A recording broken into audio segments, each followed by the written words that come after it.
The right of your father, وَأَمَّا حَقُّ الْأَبِيكَ فَتَعْلَمُ أَنَّهُ أَصْلُكَ وَإِنَّكَ فَرْعُهُ. No, he says, the right of your father, that you should know that he is your roots.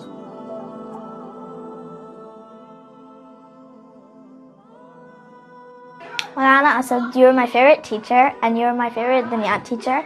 I loved how you explained all your classes and you made really funny jokes all the time. And you were my favorite.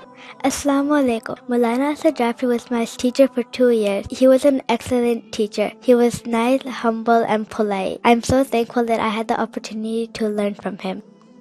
Maulana Asad Jafri was my teacher for about 3 years. He not only made class fun, even after school hours he used to play with us, like basketball, and he used to always make class enjoyable. I really respected him. I was a student of Maulana Asad. He was like a second father. I could ask him anything and he would answer. He was really nice, and he never made his classes boring.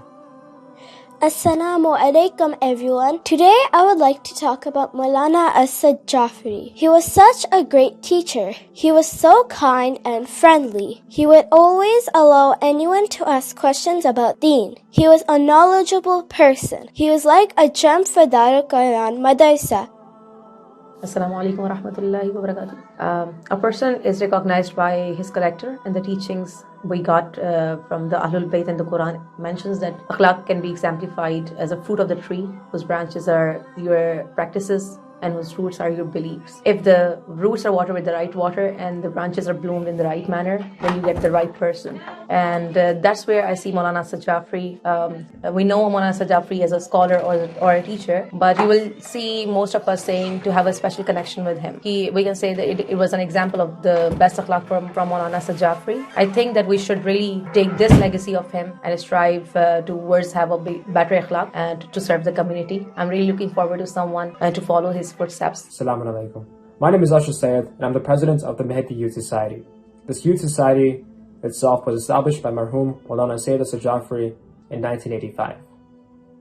Marhum Syed Jafri was always our biggest supporter, our pillar of hope, our advocate. He was our elder brother, our Asad Bhai. He would always emphasize to us as the Mehdi Youth executives the need to work and act selflessly and think beyond ourselves.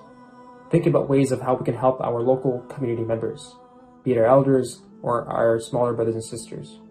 And he would always emphasize the need to think of those around the world who may be in dire circumstances, who may not have the same luxuries as we do living in a first world country. I still recall during my first meeting with him when I joined the team, he shared a letter from Imam Ali alayhi salam to Malik Ashtar when he took his new position as a governor.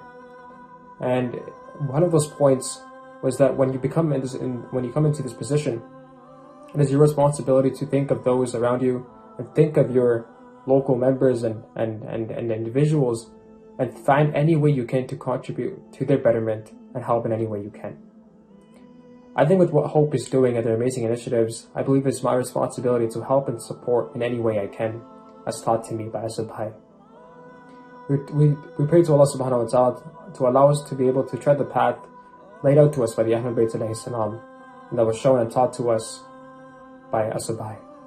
Thank you all very much. Assalamu alaikum wa rahmatullahi wa barakatuh. There's a hadith from Imam Ali alayhi salam that says, live amongst the people in a manner that when you die, they weep over you, and when you are alive, they crave for your company. I can't seem to think of anyone that fits that hadith better than Asad Bhai. It's impossible to encapsulate the many ways in which he touched our lives. Me personally, he was truly a close friend and an older brother. Though their physical presence may be gone, the echoes of their influence resonate in the very fabric of our community. Today we mourn the loss of a leader, but tomorrow we rise as a testament to the enduring impact of his legacy. One of the things that set him apart from others was his ability to connect with people. From his conversations, his lectures, his demeanor, his jokes. Though he may no longer walk amongst us, he will always be a guiding force for us in our lives. After the shahadat of Imam Ali alayhi salam, when Imam Hassan and Imam Hussein were coming back from the funeral, they heard this blind man crying. When they inquired, why are you crying? He would say, every day a man would come, feed me, give me food, and sit with me. And when they asked who was this man, and one of his replies was that he would always have the dhikr of Allah subhanahu wa ta'ala. What I know about Asbai was that he took everything from the lives of the Ahlul Bayt. He learned from them. He implemented it into his life. He showed us. He served the deen, and he served it for the sake of Allah subhanahu wa ta'ala. After his passing, we would hear about stories, first of how he used to help people on the member, stories of him helping people off the member, in private, how he guided people towards the path of Allah subhanahu wa ta'ala.